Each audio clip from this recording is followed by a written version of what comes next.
أعوذ بالله من الشيطان الرجيم. بسم الله الرحمن الرحيم. ومن الناس من يقول آمنا بالله وباليوم الآخر وما هم بمؤمنين يخادعون الله والذين آمنوا وما يخدعون إلا أنفسهم وما يشعرون في قلوبهم مرض فزادهم الله مرضا ولهم عذاب أليم بما كانوا يكذبون. وإذا قيل لهم لا تفسدوا في الأرض قالوا إنما نحن مصلحون ألا إنهم هم المفسدون ولكن لا يشعرون. یہ آیات مبارکہ سورہ بقرہ کی آیت نمبر 8 سے آیت نمبر 12 تک کی تلاوت ہوئی ہے. جیسے عرض کیا گیا تھا کہ اس سورت کے ان اوائلی آیات مبارکہ کے اندر اللہ سبحانہ و تعالی نے 3 طبقات کا بیان فرمایا ہے. پہلے مومن متقی، دوسرے نمبر پر کفار کا، اور ان آیات مبارکہ کے اندر منافقین کا تذکرہ اللہ سبحانہ و تعالی نے بیان فرمایا ہے.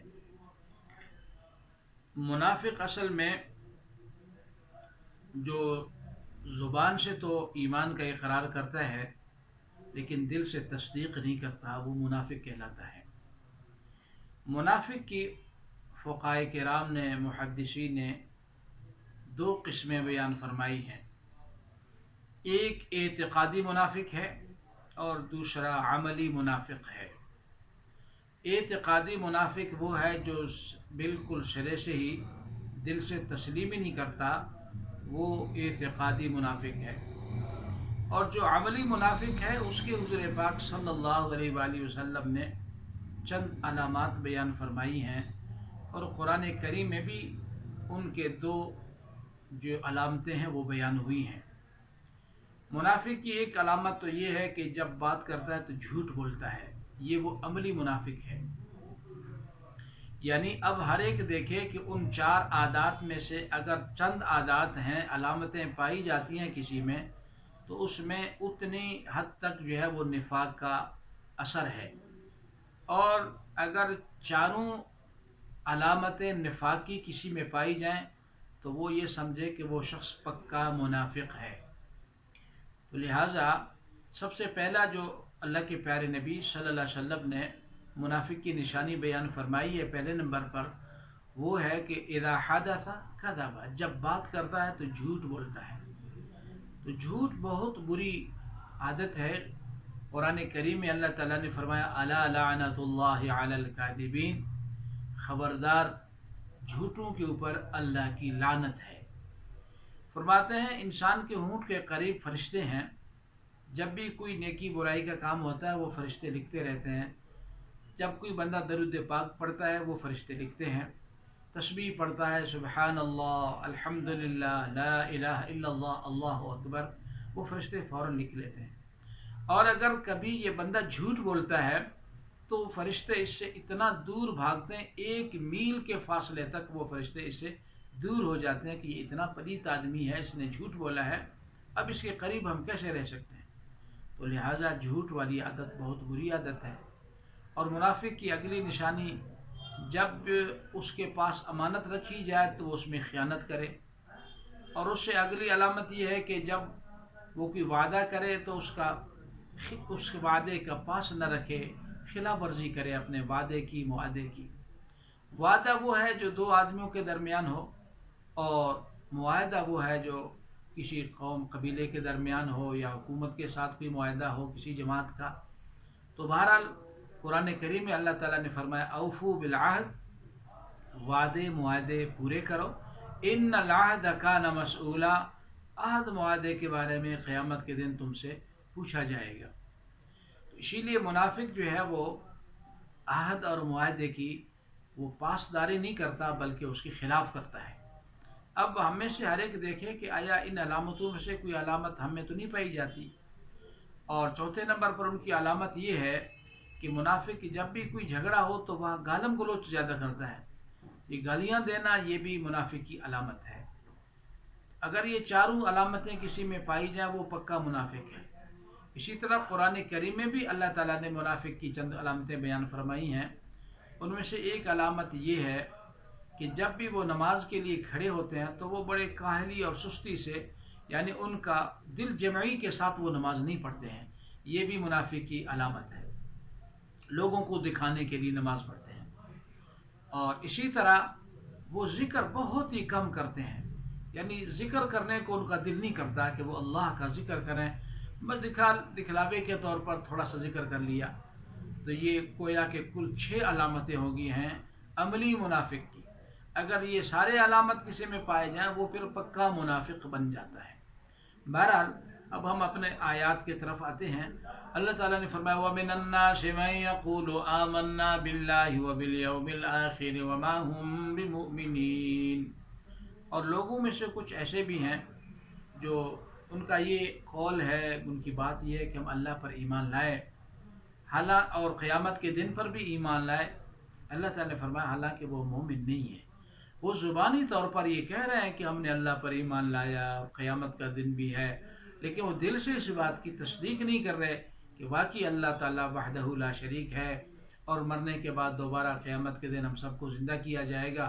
اس بات کے اوپر انہیں نہ تو یقین ہے نہ وہ دل سے اس بات کا اقرار کرتے ہیں، وہ زبانی جمع خرچ کر رہے ہیں۔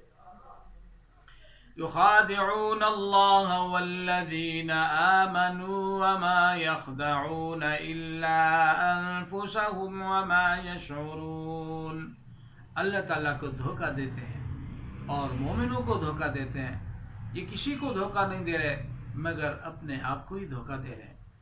اصل میں وہ یہ سمجھتے تھے ہم ایسی باتیں کہہ کر کے اللہ تعالیٰ کو دھوکے میں رکھیں گے، حالانکہ اللہ تعالیٰ کو کوئی نہیں دھوکہ دے سکتا، اور وہ مومنوں سے کچھ منافع حاصل کرنا چاہتے تھے یا ان سے محفوظ رہنا چاہتے تھے تو ان کو دھوکہ دینے کی خاطر کہہ دیتے تھے ہم بھی مومن ہیں، حالانکہ ان کے دل میں ایمان ذرہ برابر بھی نہیں تھا، وہ دھوکہ دے رہے تھے۔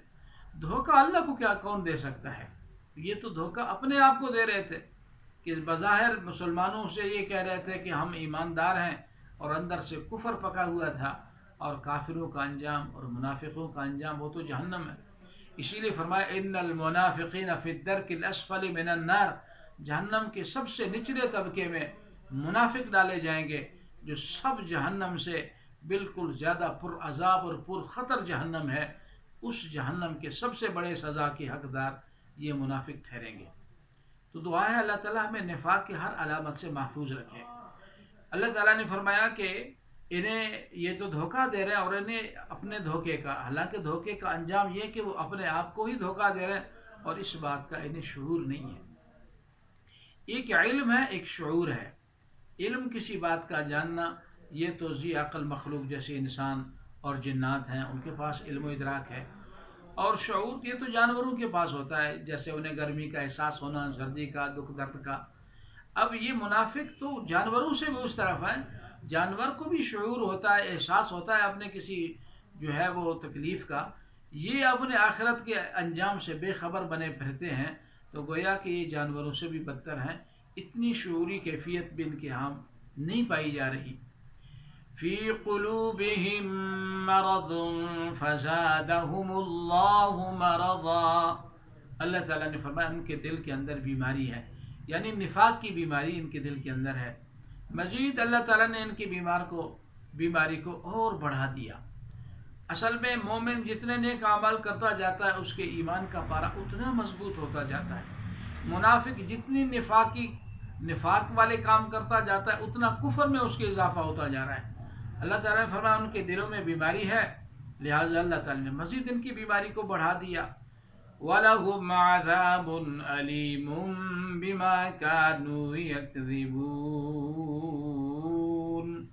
اور ان کے لیے دردناک عذاب ہے اس وجہ سے کہ یہ جھوٹ بولتے ہیں، یعنی ایمان کا اقرار جھوٹی زبان سے کر رہے ہیں اور ایمان ہے کوئی نہیں، اتنا جھوٹ بول رہے ہیں، تو اسی لیے ان کے لیے جو عذاب ہوگا وہ بھی دردناک عذاب ہوگا۔ وَإِذَا قِيلَ لَهُمْ لَا تُفْسِدُوا فِي الْأَرْضِ قَالُوا إِنَّمَا نَحْنُ مُصْلِحُونَ، اور جب کبھی ان سے کہا جاتا فساد نہ کرو زمین میں، تو وہ جواب میں کہتے ہم تو اصلاح کرنے والے لوگ ہیں۔ فساد یہ ہے کہ دیکھو اب جھوٹ بولا یہ فساد ہے، اور لڑائی جھگڑے میں گالم گلوچ کرنا یہ فساد ہے، بد عہدی کرنا فساد ہے، اور خیانت کرنا فساد ہے۔ یہ ساری بیماریاں ان میں پائی جاتی تھیں۔